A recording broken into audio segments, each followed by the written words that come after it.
بسم اللہ الرحمن الرحیم، اللہم صلی علی محمد و علی آل محمد۔ جیسا کہ آپ سب جانتے ہیں کہ بچے گھر میں ایک دوسرے سے لڑتے جھگڑتے تو رہتے ہی ہیں اور والدین اس وجہ سے بہت تنگ بھی ہوتے ہیں، لیکن ماہرین نفسیات کے مطابق چھوٹے بہن بھائیوں کا آپس میں لڑنا جھگڑنا ان کی دماغی نشو و نما پر اچھے اثرات مرتب کرتا ہے۔ مگر اس لڑائی جھگڑے کے ساتھ انہیں یہ بھی سیکھنا ضروری ہے کہ آپس کے معاملات اگر بگڑ جائیں تو انہیں ٹھیک کیسے کرنا چاہیے اور سمجھوتا کیسے کرنا چاہیے۔ بچوں کے ایک دوسرے کے ساتھ معاملات اگر بگڑ جائیں اور انہیں معاملات کو ٹھیک کرنے کا پتہ نہ چلے تو لڑائی لمبی ہو جاتی ہے، اور بچے جب جوان ہو جاتے ہیں تو معاملات سلجھانے کی سمجھ نہ ہونے کی وجہ سے جب وہ اپنے بہن بھائیوں سے خفا رہتے ہیں تو کئی برس ایک دوسرے کا چہرہ نہیں دیکھتے اور آپس میں لڑتے رہتے ہیں۔ آج میں آپ کے ساتھ چند ایسی تراکیب شیئر کروں گی جس سے بچوں کی آپس کی لڑائی کو ختم کروایا جا سکتا ہے اور ان میں سمجھوتا کرنے اور معاملات کو از خود درست کرنے کی صلاحیت پیدا کی جا سکتی ہے۔ سب سے پہلی بات تو یہ ہے کہ بچوں کو کہانیوں کے نتائج بتائیں۔ ان کہانیوں کے علاوہ بچوں کو نبی اکرم صلی اللہ علیہ وآلہ وسلم کی فتح مکہ کی کہانی بھی سنائیں اور بتائیں کہ کیسے ہمارے نبی کریم صلی اللہ علیہ وآلہ وسلم نے مکہ فتح کرنے کے بعد سب کو معاف کر دیا تھا، اور کیوں کبھی وہ اپنی ذات کے لیے انتقام نہیں لیتے تھے۔ نمبر 2، جرمانہ باکس۔ بچوں کے لیے ایک ڈبہ مختص کریں اور انہیں بتائیں کہ اگر انہوں نے آپس میں لڑائی کی تو انہیں ایک دن کا جیب خرچ جرمانے کے طور پر ادا کرنا پڑے گا اور اس ڈبے میں ڈالنا ہوگا، یا پھر جرمانے کے طور پر انہیں گھر کا کوئی نہ کوئی کام کرنا ہوگا۔ اس طرح سے ان کے لڑنے کی عادت بغیر ڈانٹ ڈپٹ کے ختم ہو سکتی ہے۔ اس کے بعد بچوں سے خط لکھوائیں۔ اگر بچے آپس میں لڑ رہے ہیں اور آپ کے پاس ایک دوسرے کی شکایت لے کر آ رہے ہیں تو دونوں کو ایک خالی پیپر دیں اور انہیں کہیں کہ اپنے جذبات اور احساسات لکھیں۔ اگر وہ چھوٹے ہیں تو انہیں کہیں کہ وہ اپنے جذبات کو آپ کے سامنے بلند آواز میں بیان کریں۔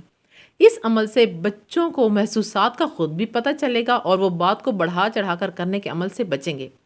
اگر لکھنا پسند نہیں تو جب وہ اپنے احساسات کو آپ کے سامنے پیش کریں گے تو اس سے ایک فائدہ تو یہ ہوگا کہ بچے اپنے احساسات بیان کر سکتے ہیں کھل کے، اور دوسری بات یہ ہے کہ انہیں شوق پیدا ہوگا تقریر کرنے کا، جس کی وجہ سے ان کا کانفیڈنس لیول بھی اپ ہوگا۔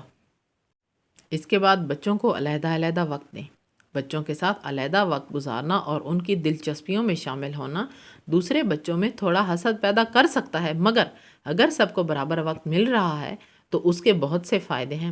اس سے بچوں کو پتہ چلتا ہے کہ ان کی بڑی اہمیت ہے اور ان کے والدین ان پر توجہ دیتے ہیں اور ان سے باخبر رہتے ہیں، چنانچہ وہ لڑائی جھگڑے سے بچنے کی کوشش کریں گے تاکہ ان کو علیحدگی میں آپ کو جواب دہ نہ ہونا پڑے۔ لیکن والدین یہ کوشش کریں کہ بچوں کے درمیان مساوات ضرور رکھیں۔ سب سے اہم بات کہ کسی ایک بچے کا بلا وجہ دفاع مت کریں۔ جب آپ کسی ایک بچے کا دفاع کرتے ہیں اور دوسرے کو ڈانٹ پلاتے ہیں تو اس ڈانٹ کھانے والے کے ذہن میں یہ خیال ابھرتا ہے کہ اسے کم پسند کیا جاتا ہے، لہٰذا بچوں کو ان کے آپس کے مسئلے خود سلجھانے دیں اور انہیں بتائیں کہ ایک دوسرے کی ضروریات کو کیسے پورا کرتے ہیں۔ بچوں سے جسمانی مشقت والے کھیل کھلوائیں، جیسے فٹ بال یا کرکٹ وغیرہ، جہاں ان کے اندر انرجی پازیٹیو کاموں میں خرچ ہوگی، وہاں وہ تھکاوٹ کے بعد لڑائی جھگڑے سے بھی پرہیز کریں گے۔ اس کے بعد ہے بچوں کی تعریف کرنا۔ والدین کا بچوں کے اچھے کام کی تعریف کرنا بہت ضروری ہے۔